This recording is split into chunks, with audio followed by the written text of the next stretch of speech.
Selamat sore, selamat menjelang hari Sabat. Kita bersyukur kita masih diberikan satu kesempatan untuk mempelajari firman Tuhan. Yang pada hari ini kita akan belajar sekolah Sabat kita pelajaran yang ke-9 dengan judul Ritme Perhentian. Kita akan doa lebih dulu. Maha besar Allah Bapa kami dalam surga, Allah yang kami sembah, kami puji dan kami muliakan. Terima kasih Tuhan atas kesempatan yang indah di mana kami masih bisa belajar firman-Mu pada hari Sabat ini. Kami boleh belajar dengan baik bila mana Roh Tuhan sendiri yang akan mengajarkan kepada kami semua. Terima kasih Tuhan, dari awal pertengahan hingga akhirnya kami serahkan sepenuhnya dalam tangan kuasa Tuhan. Ampuni semua dosa kesalahan kami. Semua ini kami serahkan dalam nama Yesus, Tuhan dan Juru Selamat kami. Amin. Pekan ini kita akan mempelajari undangan Allah yang luar biasa untuk masuk ke dalam perhentian yang dinamis, berulang-ulang setiap hari ke-7. Pembukaan untuk perhentian. Allah memulai dengan kisah penciptaan untuk perhentian yang sesungguhnya. Setelah Allah menciptakan isi seluruh dunia sampai hari yang ke-6, di mana manusia diciptakan pada hari yang ke-6 itu. Dalam menciptakan manusia, Allah betul-betul lain daripada yang lain. Allah membungkuk untuk membentuk lumpur sesuai dengan gambar dan rupa Allah sendiri, sambil menghembuskan nafasnya, sehingga terwujudlah manusia yang hidup. Begitu dekat hubungan antara manusia dengan Allah. Juga menciptakan Hawa dari rusuk Adam sendiri sebagai hal penting lainnya, yaitu pernikahan. Jadi, pernikahan adalah rencana Allah. Semenjak penciptaan satu laki-laki dan satu perempuan, sekarang dunia menciptakan hukum pernikahan laki-laki dengan laki-laki, perempuan dengan perempuan, bahkan terjadi manusia dengan hewan. Satu hal yang sangat bertolak belakang dengan rencana Tuhan. Bahkan pengetahuan dunia mengatakan bahwa manusia terjadi karena evolusi. Perintah untuk berhenti. Setelah hari ke-6 Allah melihat bahwa semua ciptaan sangat baik, bahkan sungguh amat baik. Tuhan berhenti pada hari yang ke-7, disucikan dan diberkati. Hari ke-7 atau Sabat tidak terpisah dari penciptaan. Adam dan Hawa diperintahkan istirahat dan berdampingan dengan Allah. Bercengkerma, bersatu, memuji, memuliakan Allah, pencipta mereka. Sayangnya, dosa membuat manusia terpisah dari Allah. Tetapi Sabat tetap ada. Sabat tetap ada sebelum dan sesudah dosa masuk. Di dalam pelajaran ini membuktikan bahwa manusia diciptakan Allah dan bukan evolusi.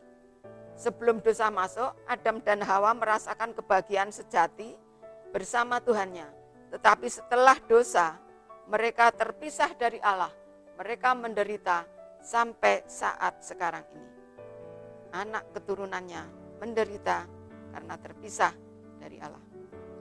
Anak-anak Israel setelah menjadi budak selama 400 tahun, kembali diingatkan kepada hukum Sabat dengan melihat awan dan api yang melindungi mereka pada waktu dibawa Tuhan menuju tanah Kanaan.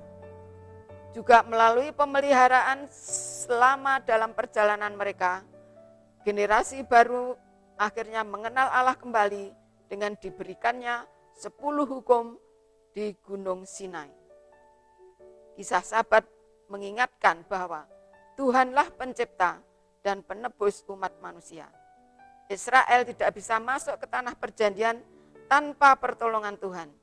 Jadi, Sabat mengarahkan kita kepada Tuhan, Yesus sendiri, pencipta dan penebus umatnya.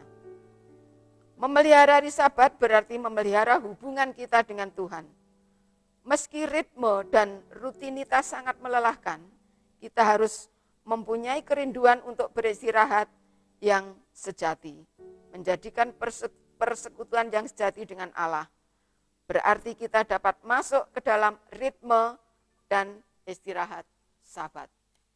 Inilah sedikit pelajaran dari pelajaran-pelajaran hari-hari yang lalu. Dan kita sekarang masuk dalam pendalaman. Ada beberapa poin, 3 poin di sini. Kita akan baca dan kita akan renungkan bersama-sama. Allah memberikan kepada manusia peringatan dari hal kuasa penciptaannya, agar mereka dapat melihat Dia dalam perbuatan tangannya. Hari Sabat meminta kita untuk memandang hasil ciptaannya dan kemuliaan Khalik. Pada hari perhentian kudus, di atas segala hari-hari yang lain, kita harus mempelajari pekabaran-pekabaran yang ditulis Allah bagi kita dalam alam.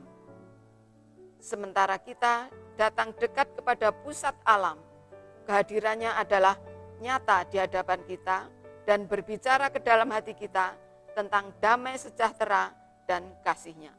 Kita bisa baca di dalam seri Membina jilid 5 halaman 17. Poin yang kedua, salah satu alasan penting mengapa Tuhan membebaskan Israel dari perbudakan di Mesir adalah agar mereka dapat memelihara Sabatnya yang kudus, yang jelas bahwa Musa dan Harun memperbarui ajaran tentang kekudusan hari Sabat. Karena Fir'aun mengeluh kepada mereka, apakah kamu hendak menghentikan mereka dari kerja paksa? Dalam Kejadian 5 ayat 5, ini akan menunjukkan bahwa Musa dan Harun memulai reformasi Sabat di Mesir. Poin yang ketiga, pemeliharaan hari Sabat bukan untuk memperingati perbudakan mereka di Mesir, namun pemeliharaannya sebagai peringatan penciptaan adalah termasuk peringatan sukacita akan pembebasan dari penindasan iman di Mesir yang membuat pemeliharaan Sabat menjadi sulit. Dengan cara yang sama, pembebasan mereka dan perbudakan selamanya untuk menyalakan dalam hati mereka perhatian yang penuh kasih bagi yang miskin dan tertindas, bagi janda dan yatim piatu. Kita bisa baca di dalam From Eternity Pastoral halaman 549. Luar biasa makna hari Sabat ini, hari ke-7 yang diciptakan Tuhan sendiri semenjak penciptaan.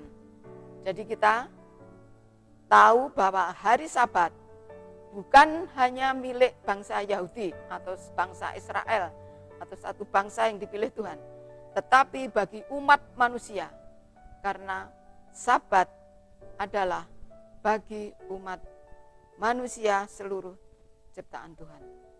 Sabat tidak hilang karena dosa. Sabat tidak hilang karena umat Tuhan menjadi budak di Mesir 400 tahun.